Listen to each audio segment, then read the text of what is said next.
लेकिन जब आप निगेटिव हों तो उस समय निगेटिव व्यक्ति के पास जब बैठेंगे तो निगेटिविटी से आप ज़्यादा ग्रस्त हो जाएंगे, ना खुद संभल पाएंगे ना उसको संभाल पाएंगे। तो पहले वी पॉजिटिव, अपने को पॉजिटिव बनाइए, उसके बाद उसकी निगेटिविटी को भी खत्म करने का काम कर दीजिए, वो खत्म हो जाएगा। जब आप पॉजिटिव हैं तो सैकड़ों को पॉजिटिव कर सकते हैं, लेकिन आपके अंदर अंश मात्र का भी निगेटिविटी अगर है, निगेटिव व्यक्ति भले ही वो दोस्त हो आपका, उसके पास ना बैठे।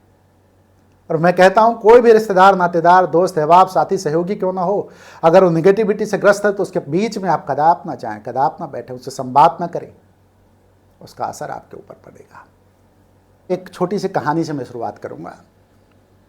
एक बार यमराज जो है एक व्यक्ति का प्राण लेने के लिए जाते हैं, तो वो व्यक्ति जो है उनको काफ़ी उनकी अवगत करता है, चाय पानी पिलाता है, तो यमराज खुश हो जाते हैं। यमराज उस व्यक्ति से कहते हैं कि मैं तुम्हें एक डायरी दे रहा हूँ, मैं तुमसे खुश हूँ इसलिए डायरी दे रहा हूँ। तुम इस डायरी में, तुम्हारे जो जानने वाले हैं उनके भविष्य लिखे हुए हैं, तुम इस डायरी में परिवर्तन कर सकते हो, मतलब उनके भविष्य को बदल सकते हो, तुम्हारी जो इच्छा है वही होगा। लेकिन ध्यान इस बात का रहे कि 5 मिनट का समय मैं दूंगा, उस 5 मिनट में जो आपको लिखना पढ़ना होगा, बदलना होगा या बताना होगा, आप बता देना।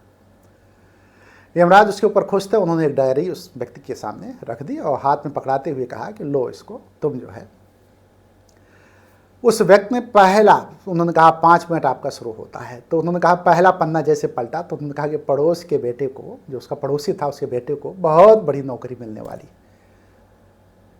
अब उसका माथा ठनका कि अरे ये तो मुझसे बड़ा रईस हो जाएगा, जब इसके बेटे को नौकरी मिल जाएगी तो नौकरी मिलते ही तो लाखों करोड़ों में खेलने लगेगा। तो उसने कहा इसके भाग्य का लेखा जोखा तो मैं लेकर के बैठा हूँ, और खट से पहले पन्ने पे ही उसने लिख दिया कि इसको नौकरी ना मिले। अब ये लिख करके वो संतोष करने लगा कि मैंने इसकी नौकरी को, जैसे कहते हैं ना कि मैंने नौकरी खा ली, ख़त्म कर दिया। अब दूसरा पन्ना जब पलटता है तो उस पर लिखा होता है कि आपके फला दोस्त के बेटे की बहुत बड़ी लॉटरी खुलने वाली है, जिससे उनका परिवार पूरी तरीके से संपन्न होने वाला है। कहा अरे बाप रे, करोड़ों की लॉटरी ये तो है, अगर ये लॉटरी खुल गई तो मेरे सामने ही ठसक बना के घूमेगा, मैं तो बड़ा परेशान हो जाऊंगा। तो उसने तुरंत जो है पन्ने में आगे की तरफ लिखा कि इसको, इसकी लॉटरी बिल्कुल ना खुलने पाए, और उसने लकीर तुरंत जो उसी के सामने खींच करके काट दिया, जिसको हमारे गांव की भाषा में कहा जाता है कट्टम गुट्टा, उसने ख़त्म कर दिया। तीसरा था जो है कि उनका एक जानने वाला था, तो उसके बारे में लिखा था कि उसको बहुत बड़ी गाड़ी मिलेगी, खरीदने वाला है, उसके पास पैसे आएंगे, उस पैसे से बहुत बड़ी गाड़ी खरीदेगा, जो मतलब महंगी गाड़ी। महंगी गाड़ी आप समझ लें, तो उसका दिमाग फिर ठनका कि अभी तो मेरे पास मोटरसाइकिल है, अरे तो महंगी गाड़ी से चलेगा तो इसकी ठसक बड़ी होगी। तो उसने क्या किया कि उसके सामने भी लिख दिया जो है कि नहीं, इसको गाड़ी ना मिले, मतलब उसके जो भाग्य में लिखा था उसको भी काट दिया। और जैसे उसने अगला पन्ना पलटा तो अगले पन्ने में लिखा था कि इसकी लॉटरी खुलने वाली है। तो कहा अरे इसकी लॉटरी खुल जाएगी तब तो बहुत बड़ी बात हो जाएगी, तो करोड़ों लाखों पा जाएगा। तो उसको भी उसने काट दिया, मतलब लॉटरी 2 लोगों को खुलनी थी तो 2 लोगों को काट दिया, गाड़ी 2 लोगों के यहाँ आनी थी तो 2 लोगों को काट दिया, नौकरी 2 लोगों के यहाँ मिलने वाली थी 2 लोगों को काट दिया, जहाँ जहाँ जो था उसने सब काट दिया। और जैसे उसने अगला पन्ना पलटा तो उसमें लिखा था तुम्हारी मौत तुम्हारे सामने खड़ी है और तुम मेरे साथ अब चलो। तो जैसे उसने कहा कि मेरी मौत को मैं ख़त्म कर देता हूँ, और आगे जैसे लिखा कि मैं मौत को समाप्त करता हूँ, मुझे जीवन चाहिए, तब तक उसका 5 मिनट पूरा हो गया। तुरंत जो है यमराज हाथ बढ़ाते हैं, कहते हैं डायरी मुझे दो, तुम्हारा 5 मिनट समय पूरा हुआ, तुम मेरे साथ चलो। मृत्यु जो है उसको खींच करके लेके चली गई। साथियों, इस कहानी से यह समझ में आता है जो है कि व्यक्ति अपने लिए नहीं परेशान है, व्यक्ति लोगों से परेशान है, दूसरों से परेशान है, दूसरों की परिस्थितियों से परेशान है, दूसरों के सुख से परेशान है, वो अपने दुख से दुखी नहीं है। अगर इस इंसान को मौका मिला था भाग्य बदलने का, तो उसको ना जाने कितने लोगों के पन्ने पलटने के बजाय अपने पन्ने को जो उसको जो है देखना चाहिए था, और सबसे पहले उसके अपने पन्ने को लिखना चाहिए था कि मुझे अभी जीवन चाहिए, मृत्यु नहीं चाहिए। लेकिन उसने चुनाव नहीं किया कि मुझे जीवन चाहिए, मृत्यु नहीं चाहिए। उसने चुनाव किया कि फला व्यक्ति का, फला व्यक्ति का, फला व्यक्ति का नाश हो जाए, खत्म हो जाए, इसको नौकरी ना मिले, गाड़ी ना मिले, इसको लॉटरी ना मिले, इसके बेटे को कुछ भी ना मिलने पावे, या मेरे बगल के जितने भी पड़ोसी हैं, जानने वाले हैं, सब त्रस्त रहें, पस्त रहें, भिखमंगे बन जाए, रोड पे आ जाए, और मैं अपने सीने को चौड़ा करके अपने कॉलर को उठा के चल सकूं। जिंदगी इसी में बीतती जा रही लोगों की। और जिस दिन इस चीज़ से मुक्ति मिल जाएगी आपको, उस दिन निश्चित मान के चलो कि सबसे बड़े धनी आप होगे, इसमें कोई दो राय नहीं है। और यमराज की इस कहानी से, उस व्यक्ति की इस कहानी से इतना आप सीख लें, समझ लें कि आपको दूसरों के तमाम दुख तकलीफ़ों पर ध्यान देना है। दुख है तो दुख में दुखी होना है, लेकिन यदि सुख आने वाला है तो उसमें आपको प्रसन्नता व्यक्त करनी है और भगवान भोलेनाथ से प्रार्थना करनी है कि हे भोलेनाथ, हे महादेव, इसको और संपन्न बना दो। जब वो संपन्न होगा तो किसी न किसी दुख में आपके काम आएगा, आपको पैसा दे सकता है, वो धन दे सकता है, मदद दे सकता है, क्योंकि आपका दोस्त है, आपका पड़ोसी, आपका मित्र है। लेकिन यदि विपन्न है वो, तो आपकी कोई भी मदद किसी भी स्थिति में आपको कभी नहीं कर पाएगा जब आप दुखी होंगे, जब आप परेशान होंगे। तो इसलिए संसार के जितने भी आपके दोस्त हों, साथी हों, सहयोगी हों, इस संसार में जो रह रहे हों, उनके प्रति आप जब सद्भाव रखेंगे, सदाचार रखेंगे, तो पलट के आपके पास आएगा। देखिए, जो चीज़ आप देते हैं वही चीज़ आपको मिलती है। लेकिन अब हो क्या रहा है? अभी क्या हो रहा है कि लोग अपने सिर को दीवारों से फोड़ रहे हैं, दीवारों से लड़ करके। और दीवारों को टकराने से, अपने सिर को अगर दीवारों से आप टकरा दोगे तो आपको क्या लाभ मिलेगा? पूरी जिंदगी बीत जाती है दीवारों से अपने सिर को फोड़ते हुए, और ये भी नहीं पता चलता उनको कि मैं दीवार चाहे 10 सिर लड़ाओ, चाहे 50 बार लड़ाओ, उसको नहीं टूटना है। टूटना तो सिर को ही है। पानी में यदि लकीर खींचोगे तो पानी की लकीर ज़्यादा दिन तक टिकेगी नहीं। पानी की लकीर खींचते ही पानी की जो दूरी है बीच में जो है, वो फिर से तुरंत, एक तरफ पानी में आपने लकीर खींचा, दूसरी तरफ पानी से लकीर मिटी। तो आप पानी में लकीर खींचने का काम करते हो और कहते हो जीवन में मैं तरक्की करूंगा, खुशहाल रहूंगा, आनंदमय रहूंगा। कभी नहीं रह सकते हो। यदि कोई भी व्यक्ति पानी में लकीर खींचता है तो उस पानी के लकीर को मान के चले कि उसमें पानी की गलती है, कि लकीर की गलती है, कि उस व्यक्ति की गलती है। लेकिन दुनिया में क्या चल रहा है कि लोग कहते हैं नहीं, उस पानी की गलती है कि पानी में जब मैंने लकीर खींचा तो पानी मिला क्यों? कहते हैं उस लकीर की गलती है, कितनी लकीर मैंने खींची और लकीर मिल टू हट कैसे गई, खत्म कैसे हो गई। तो जो व्यक्ति इस जीवन में लकीर और पानी को दोष देगा वो जिंदगी भर परेशान रहेगा, व्यथा झेलेगा, तकलीफ झेलेगा, पीड़ा झेलेगा, दर्द झेलेगा, दंश झेलेगा और जीवन को नर्क बना लेगा, आने वाली पीढ़ी को भी नर्क बना देगा। लेकिन जो व्यक्ति अपनी गलती देगा, पानी की गलती नहीं है, लकीर की गलती नहीं है। कभी भी किसी भी समय पानी में लकीर खींचोगे तो पानी तुरंत लकीर मिट जाएगी, पानी अपना स्थान ले लेगी। दोष अपने को दो और दोष अपने को देते हुए पानी में लकीर खींचना बंद कर दो। और मैं दावे के साथ कहता हूं, जिस दिन आप पानी में लकीर खींचना बंद कर दोगे, उस दिन जिंदगी आपकी प्रफुल्लित हो जाएगी, आनंदमय हो जाएगी, प्रसन्नचित्त हो जाएगी। किसी भी इंसान के दिमाग में 64,000 विचार 12 घंटे के अंदर आते हैं। 64,000 विचारों में हर बार जो है गलत विचारों को अपने जीवन में, अपने मस्तिष्क में जगह देता है। पॉजिटिव विचार नहीं होते, नेगेटिव विचार होते हैं। जिस दिन तुम 64,000 विचारों में से मात्र चौथाई विचार पॉजिटिव देना शुरू कर दोगे, मैं आपको दावे के साथ गारंटी ले रहा हूं कि आपका जीवन जो है प्रसन्नचित्त हो जाएगा, आनंदित हो जाएगा, खुशहाल हो जाएगा और भोलेनाथ की कृपा प्राप्त होने लगेगी। जो व्यक्ति पॉजिटिव विचार अपने दिमाग में लाएगा उसके ऊपर प्रभु कृपा करेंगे, महादेव कृपा करेंगे, भोलेनाथ कृपा करेंगे। लेकिन यदि आप पॉजिटिव विचार अपने अंदर नहीं लाते हैं, निश्चित तौर पर मानता हूं कि आपका जीवन नरकमय हो जाएगा, अच्छा जीवन नहीं हो सकता है। इसके लिए आपको क्या करना चाहिए? अच्छी किताबें पढ़ना चाहिए, अच्छे लोगों के बीच में बैठना चाहिए और जो आपको विचार दे सकें, अच्छे विचार, उनसे बात करना चाहिए, उनसे संवाद करना चाहिए।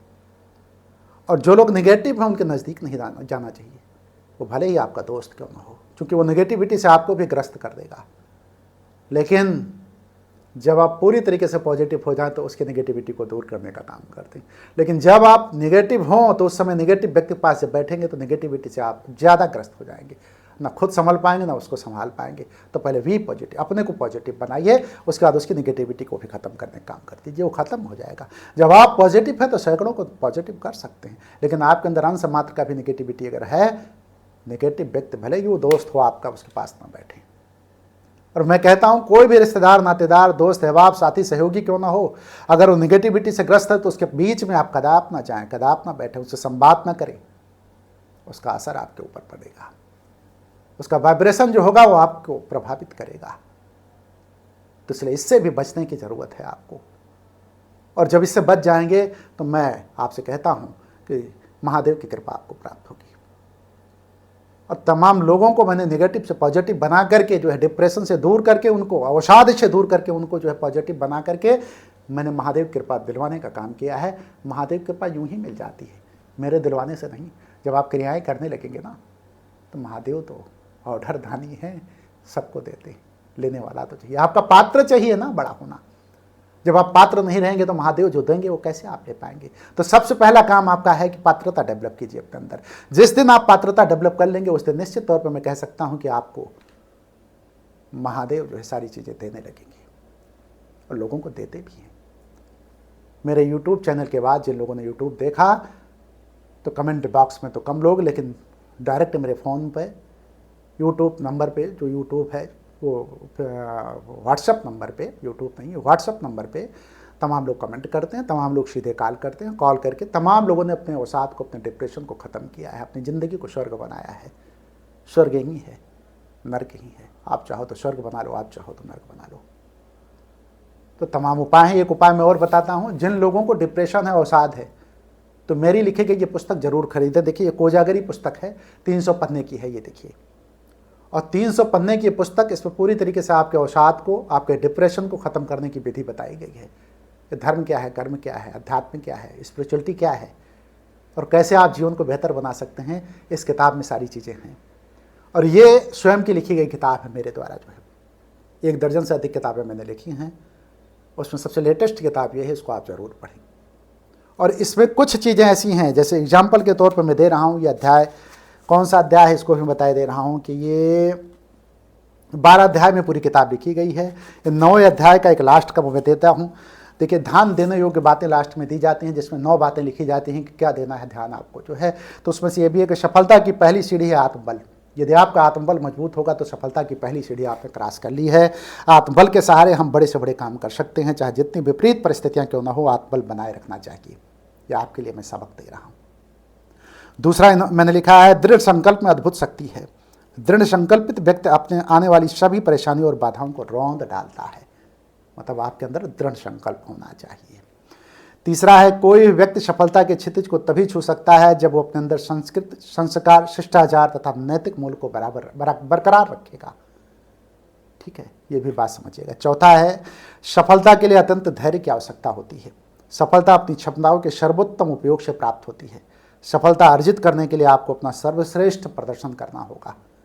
तो फिर मैं बोल दूं कि विशेष बनने के लिए विशेष करना होगा। यदि आप विशेष बनना चाहते हैं तो कुछ विशेष करिए, तभी आप विशेष बन सकते हैं। पांचवा है, आप दूसरों से विश्वास की उम्मीद रखते हैं लेकिन खुद पर विश्वास रखने की योग्यता नहीं रखते। जब आप अपने पर विश्वास रखने की योग्यता विकसित कर लेंगे तो आपका जीवन खुद ब खुद सुंदर हो जाएगा। छठा है, आप स्वयं से बात करते हुए स्वयं को प्रेरित करें एक बड़ी भूमिका निभाने के लिए। स्वयं की प्रशंसा करें, स्वयं से वार्तालाप करें ताकि आप द्वारा किए जा रहे अच्छे कार्यों का आप अनुमोदन कर सकें।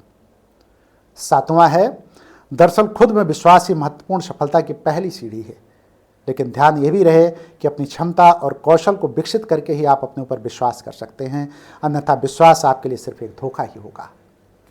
8वां और 9वां मैं पढ़ दूं। 8वां है, कई लोग जीवन में बड़े अवसर का इंतजार किया करते हैं किंतु उन्हें ये पता नहीं कि कोई भी अवसर न छोटा होता है न बड़ा, बल्कि सभी अवसर विशेष होते हैं। लास्ट है 9वां, ध्यान रहे आपको अपने साथ ही दूसरों के अनुभव से भी सीख लेनी चाहिए। अनुभव कहीं से भी मिले उसे ले लेना चाहिए। ये आपको सफलता दिलाकर एक सफल व्यक्ति के रूप में स्थापित कर देगा। तो जब चैप्टर खत्म होता है तो हर चैप्टर में 9 चीज़ें मैं देता हूँ। 12 अध्याय का ये है तो 12 × 9 इतनी चीज़ें लास्ट में मैं देता हूँ। तो ये 9वें अध्याय का 9 बातें जो आपको सीखने लायक हैं उसको मैंने बताया है। तो ये राजमंगल प्रकाशन से प्रकाशित हुई है। फ्लिपकार्ट पे और अमेज़ॉन पे दोनों जगह पे उपलब्ध है ये, और हमें लगता है 150-200 रुपये में होगी। इसको आप ज़रूर मंगा लें, जीवन को बदलने का काम आपके करेगी, इसमें कोई दो राय नहीं है। कोई संशय नहीं है कि जब आप इसको लें तो आपका जीवन ना बदल जाए। तो ये कोजागरी है, रिटर्न मतलब लेखक सत्यजीत अतवारा, मतलब मैं स्वयं हूँ। तो आप जब डालेंगे कि हिंदी बुक कोजागरी, हिंदी बुक डाल दीजिएगा कोजागरी, लेखक सत्यजीत से राइटर सत्यजीत अतवारा, तो उसी समय फ्लिपकार्ट अमेज़ॉन पे आ जाएगा, आप मंगवा लीजिएगा। निश्चित आपके जीवन में परिवर्तन आएगा। साथियों, बात करीब करीब पूरी हुई है। नेक्स्ट वीडियो में फिर से कुछ न कुछ इसी विषय को बढ़ाने का प्रयास करूँगा। जो अवसाद में है, डिप्रेशन में है, जिनका जीवन अच्छे से नहीं चल रहा है, जो इनको दिक्कतें सामने खड़ी नज़र आती हैं, परेशानियां हैं, बाधाएं हैं, समस्याएं हैं, चाहे जिस तरीके क्यों ना हो, तो वो जो है हमारे कमेंट सेक्शन में जा कर के प्रश्न पूछ सकते हैं। और यदि कमेंट सेक्शन में पूछते हैं तो हमारे नंबर पे भी हमने नंबर मेंशन कर रखा है, हमारे नंबर पे आकर के हमसे सीधे जो है व्हाट्सएप के माध्यम से भी कॉल कर सकते हैं। 9 से 10 बजे के बीच में कभी भी रात में कॉल कर सकते हैं। और मैं अब इस वीडियो को समाप्त करता हूँ। मैं आप सबसे अनुरोध करूँगा कि कमेंट सेक्शन में जो लिखना हो वो लिखें, और कुछ भी ना लिखना हो तो हर हर महादेव का हर हर महादेव जरूर आप लिख दें, इसलिए कि महादेव कृपा आपको प्राप्त होगी। और मैं भी जो है आप लोगों से इजाज़त लेते हुए हर हर महादेव का उद्घोष करूँ।